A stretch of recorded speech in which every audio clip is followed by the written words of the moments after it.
오늘도 하나님의 은혜와 평강이 여러분에게 가득하기를 축복합니다. 축복합니다. 우리는 오늘 야고보 그리고 야고보서를 잠깐 살펴보려고 합니다. 신약 성경에는 세 사람의 야고보가 등장합니다. 먼저는 예수님의 제자 중에 두 야고보가 있습니다. 큰 야고보고 작은 야고보. 큰 야고보는 사도행전 12장에 순교당합니다. 그리고 작은 야고보는 별로 기록이 남아있지 않습니다. 오늘 본문은 이 서신서를 기록한 야고보는 예수님의 동생 야고보입니다. 그것도 맏동생. 이 야고보는 안타깝게도 살아생전, 예수님 살아생전에는 예수를 하나님의 아들로 믿지 않았습니다.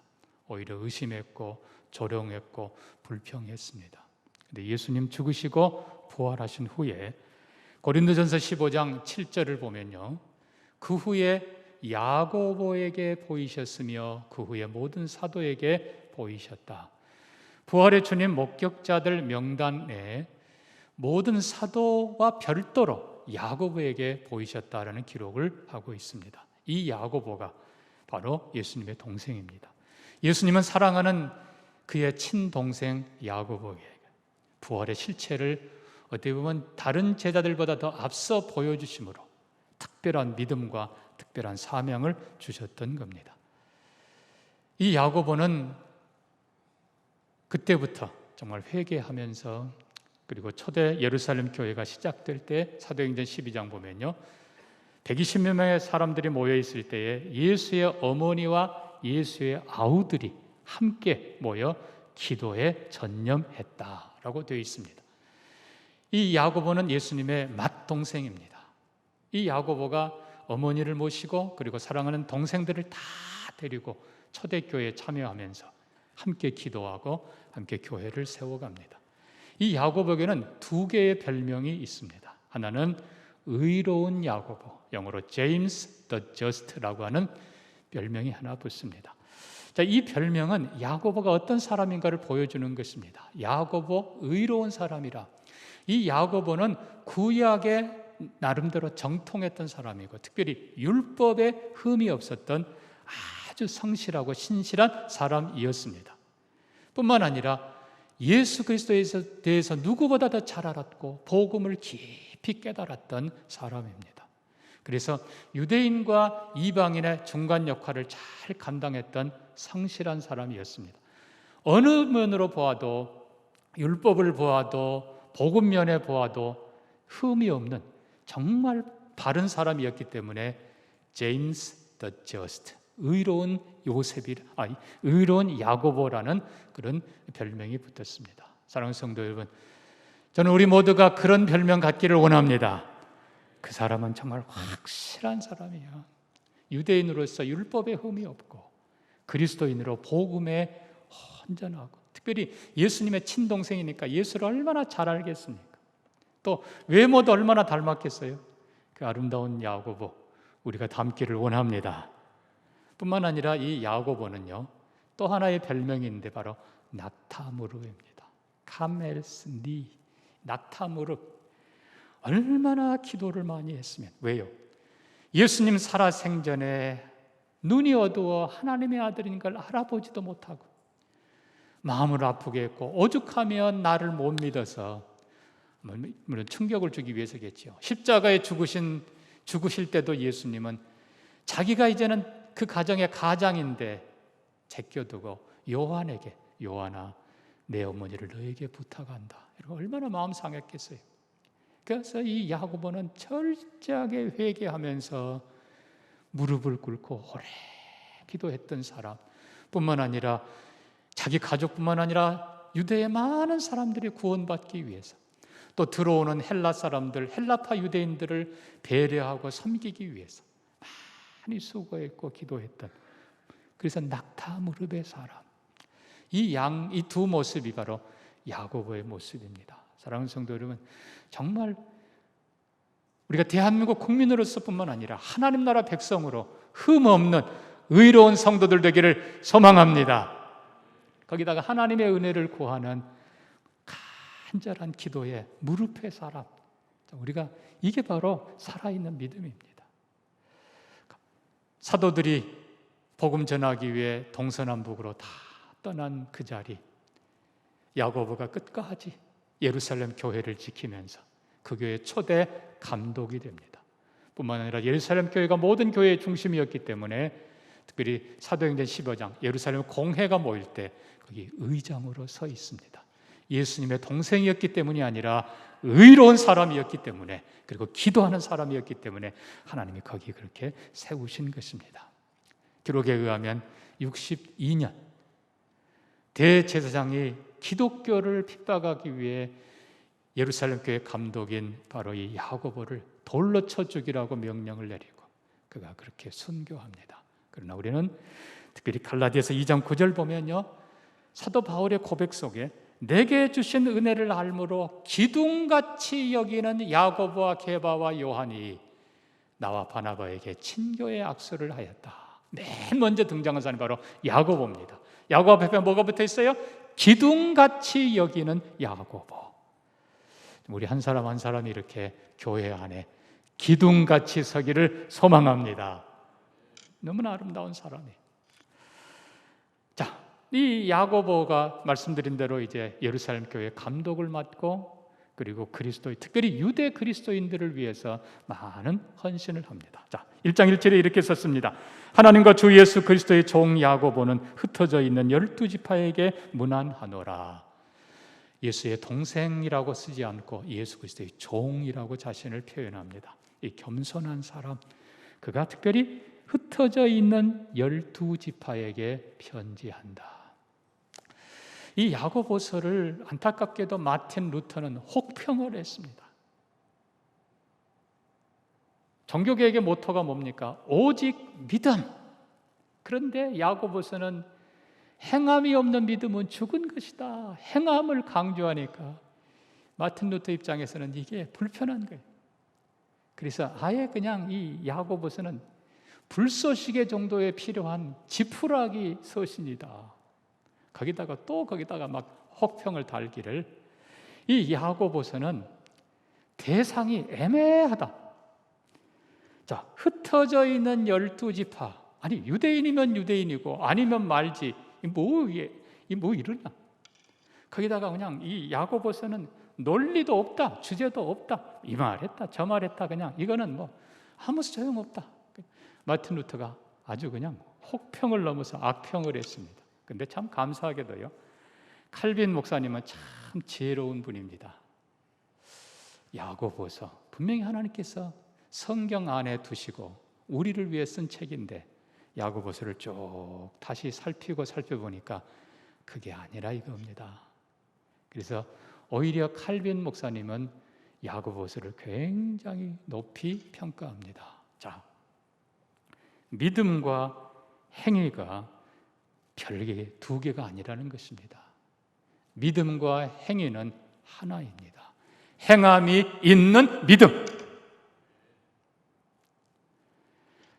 이렇게 데살로니가서 표현대로 하면은 믿음의 역사, 믿음과 역사가 아니라 믿음의 역사.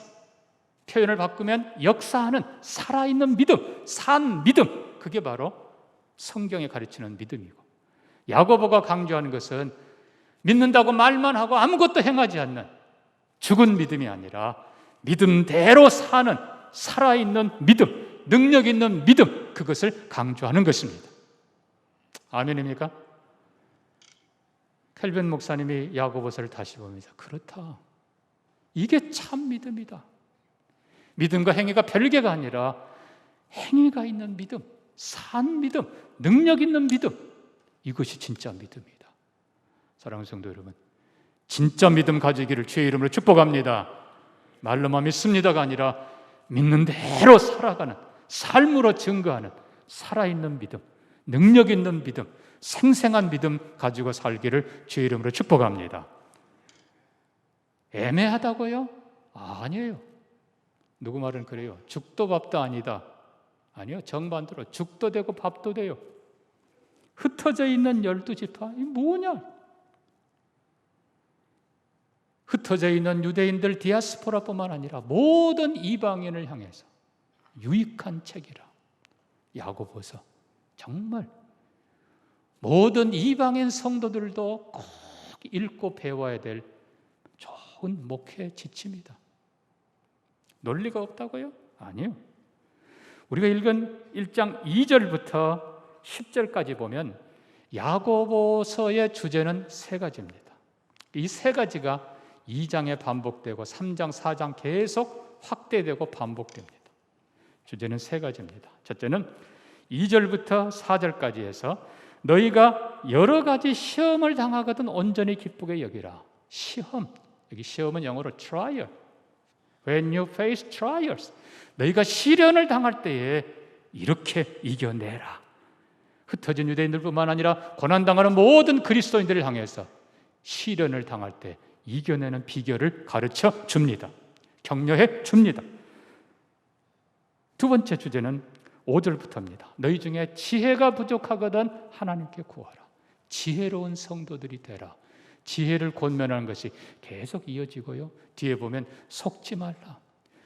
유대의 율법은 귀하지만 율법주의에 속지 말라. 유대주의에 속지 말라. 그리고 이방인들의 잘못된 철학, 헛된 것에 속지 말라. 진리를 바로 알고 진리를 따라 바로 살아라. 입으로만 하는 거짓 믿음에 속지 말라. 바른 것을 가르쳐주는 아주 지혜로운 책입니다. 세 번째 주제는 9절 이하. 너희 중에 가난한 자, 부한 자 어떻게 살아야 되며 어떻게 해야 존귀한 삶을 사는가.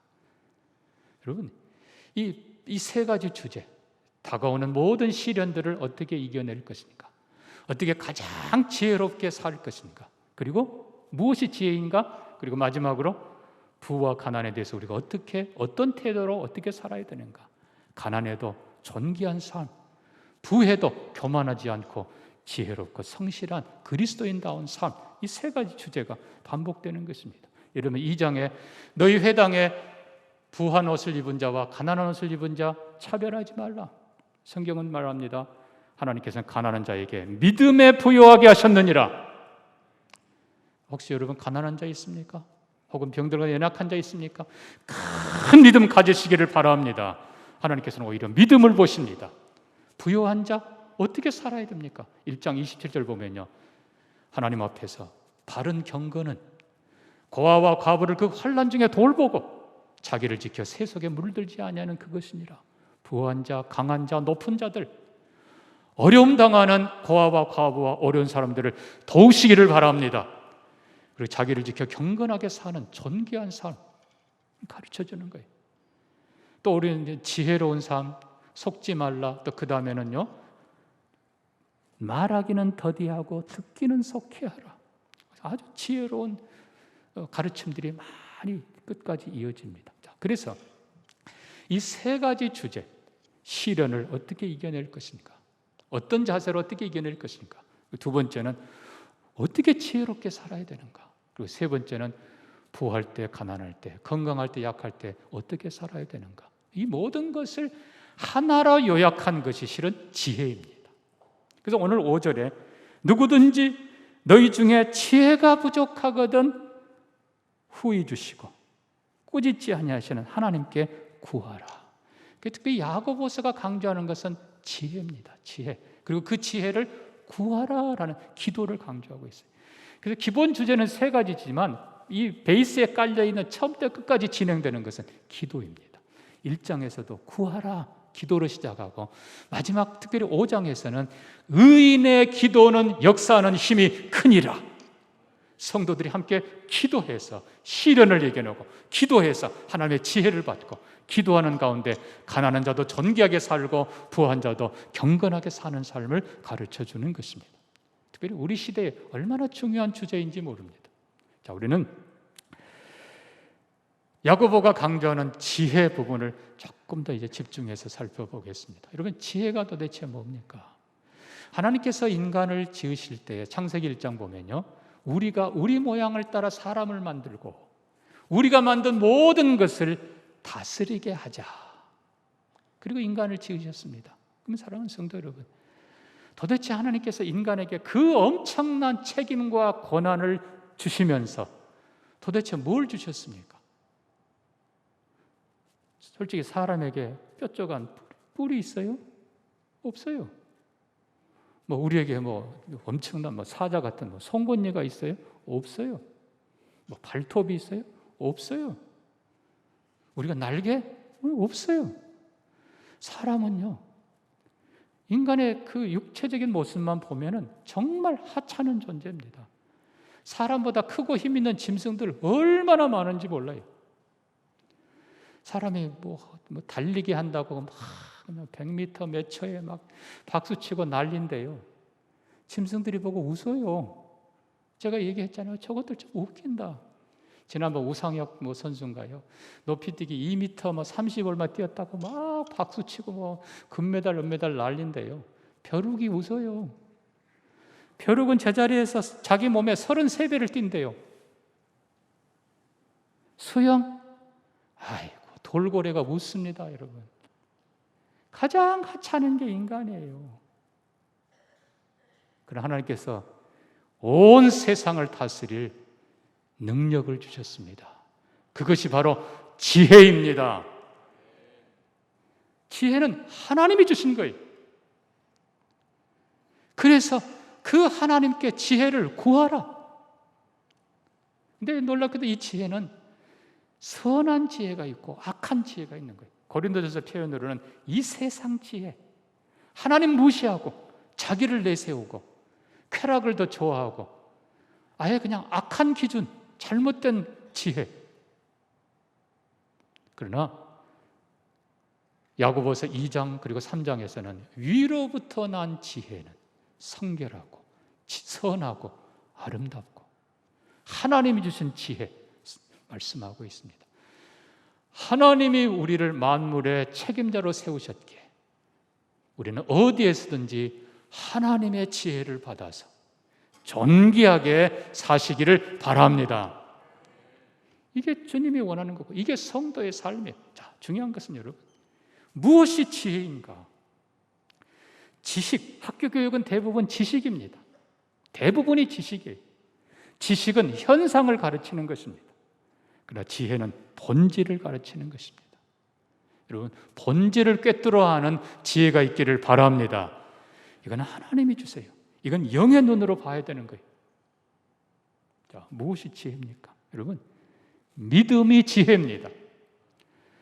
창조주 하나님이 계신다, 전능자가 계신다라는 그 믿음과 하나님은 없어. 내가 주인이야.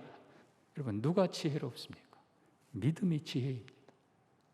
선과 악, 무엇이 지혜입니까? 선이 지혜입니다. 게으름과 성실, 무엇이 지혜예요?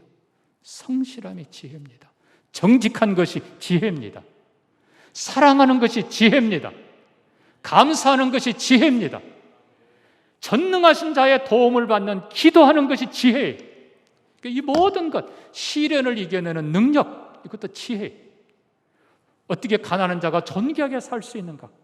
부하지만 바로 살 수 있는가? 이게 다 지혜예요, 지혜. 이 지혜는 유대인들의 표현대로 하면은 아무도 빼앗을 수 없는 보물, 수천 년 동안 수없이 빼앗기고 짓밟히고 살았던 유대인들이 아무에게도 누구도 빼앗을 수 없는 진짜 보배, 이 지혜를 얻기 위해서 그들이 수고하고 애쓴 모든 삶의 현장에서 하나님이 주신 지혜들을 다 모아서 책을 만든 어마어마하게 방대한 분량의 탈무드, 그게 유대인들의 지혜의 보고예요. 지금도 유대인들은 그 지혜를 추구하고 가르치고 나눠주면 나눠줄수록 더 풍성한 보배, 이게 바로 지혜예요. 그래서 유대인들은 특별히 미국만 예를 들어도 미국 인구의 딱 2%밖에 안 돼요. 근데 미국의 정치, 경제, 문화 모든 분야의 절반 이상을 차지하고 있는 게 바로 유대인들이. 그들이 강조하는 게 바로 지혜입니다.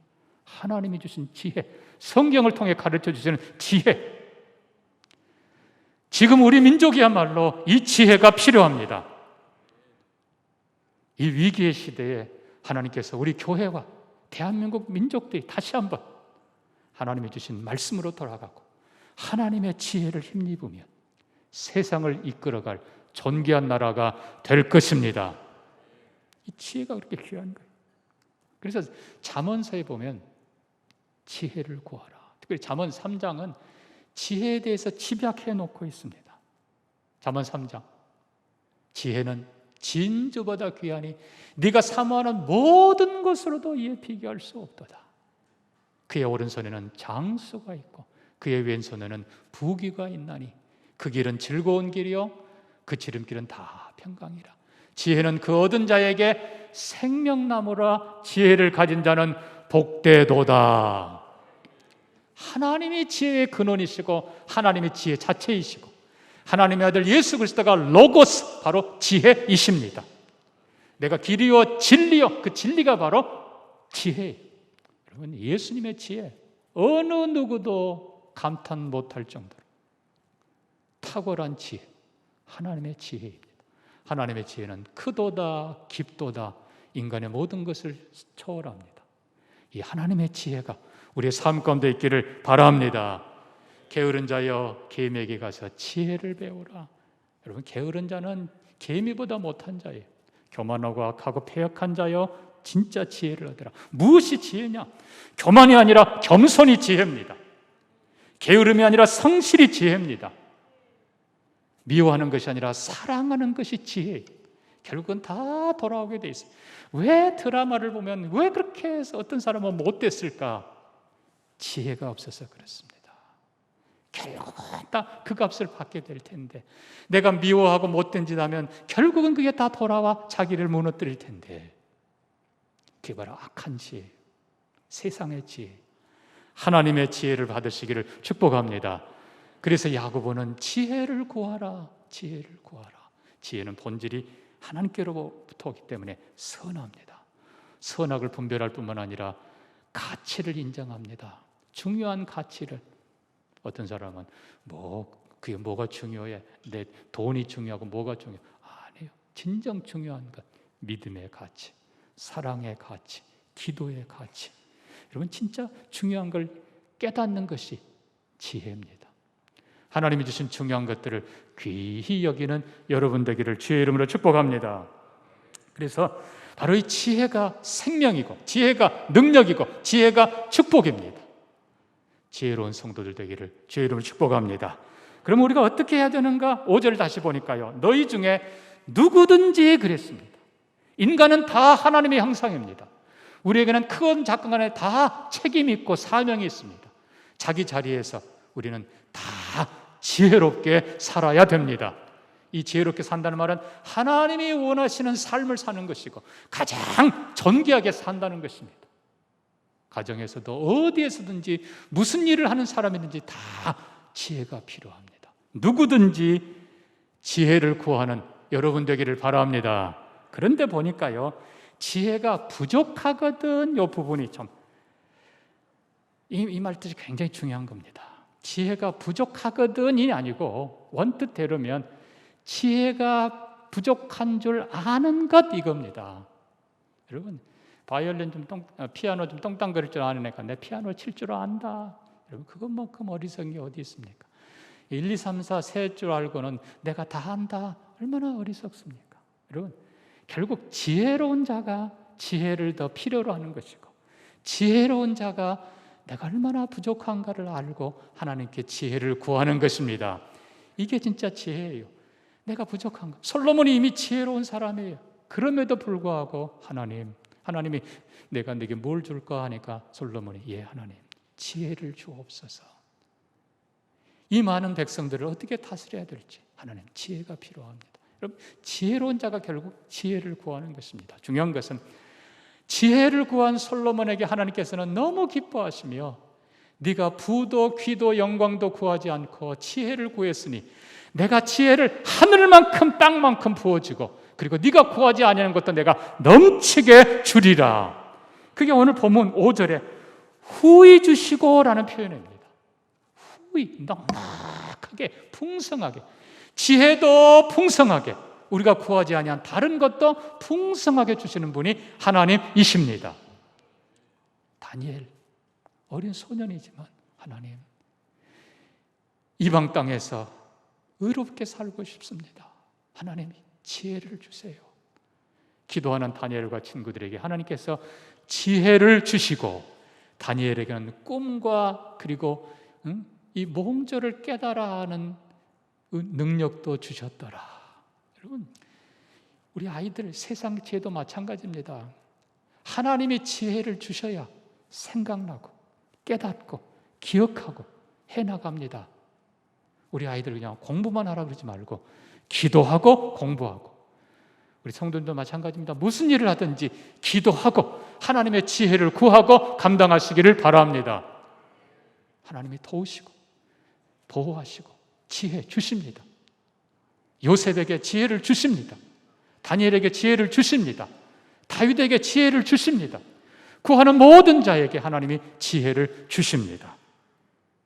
우리는 야고보의 지혜를 한번 살펴봅니다. 사도행전 15장입니다. 초대 예루살렘 첫 공회가 모입니다. 바울과 바나바가 1차 선교 마치고 돌아와서 예루살렘 교회에 보고를 합니다.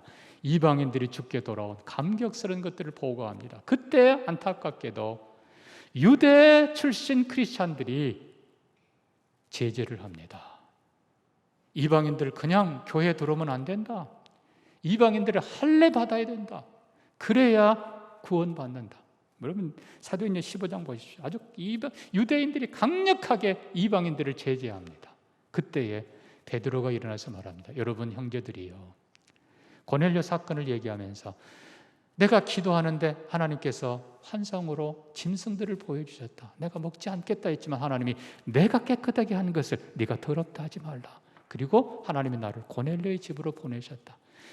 가이사랴의 고넬료의 집에 들어가 그들이 기도하는 모습을 보고 그들에게 성령이 임하는 것을 보고, 아, 하나님은 이방인도 깨끗게 하셨다. 내가 그걸 보았다. 물론 바울과 바나바가 이방인 선교 다시 한번 보고합니다. 자, 여러분 사도행전 15장 예루살렘 공회의 마지막 부분 보면요, 13절 이후에 많은 논쟁과 말이 끝난 그 마지막 야고보가 일어나서 이렇게 말합니다. 여러분 형제들아, 내 말을 들으라. 야고보가 거기 의장이었습니다. 여러분 형제들아, 그들도 우리와 똑같이 은혜로 구원받는 것을 믿노라. 그러나 하나님께서 분명히 아모스서를 통해서 이방인들이 주를 향해 오리라 말씀하셨다. 이방인들이 주께로 돌아오는데 우리가 막지 말고, 그러나 그냥 들어오게 해서는 안 된다. 우상과 음행과 목매어 죽인 것과 피를 멀리하라 라고 분명히 가르치는 것이 필요하다. 여러분, 이 야고보는 이방인들을 주께로 부르는, 하나님이 부르시는 믿음의 도리, 은혜의 도리를 인정하면서 동시에 또 유대인들이 걱정하는 율법을 지켜 정결하게 살아야지, 음란하게 살고 그대로 들어오면 안 된다. 그대로 그것도 존중하면서 이방인들이 주께 돌아올 때 이방의 우상, 음란함, 그리고 생명을 경시하는 모든 악한 것들은 제하고 성결하게 들어오게 하자 하고 마지막 안을 냅니다. 성경에는요, 예루살렘 교회의 이 결의를 만장일치로 가결했다고 선언합니다. 여러분, 야고보의 지혜입니다.